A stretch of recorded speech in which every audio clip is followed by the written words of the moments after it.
Rumah berlantai 2 di Palopo, Sulawesi Selatan terbakar. Saat kebakaran terjadi, rumah dalam kondisi kosong lantaran ditinggal pergi pemiliknya. Kebakaran rumah terjadi di Jalan Yetando, Kelurahan Patene, Kecamatan Wara Utara, Kota Palopo, Sulawesi Selatan. Kobaran api dengan cepat membakar lantai 2 rumah tersebut. Pemadam kebakaran yang menerima laporan langsung diterjunkan ke lokasi. Butuh 1 jam untuk memadamkan kobaran api.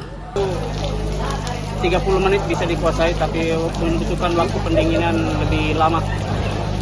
Untuk penyebab dugaan sementara Pak, penyebab kebakaran ini? Untuk sementara masih dalam penyelidikan pihak kepolisian, dan untuk kerugian masih sementara ditaksir. Untuk korban Pak? Untuk korban jiwa tidak ada. Dalam kondisi kosong ya Pak? Rumah dalam kondisi kosong. Belum diketahui penyebab kebakaran, lantaran saat musibah terjadi, lantai 2 rumah yang dijadikan indekos tersebut dalam keadaan kosong ditinggal pemilik. Amran Amir, Kompas TV Palopo, Sulawesi Selatan.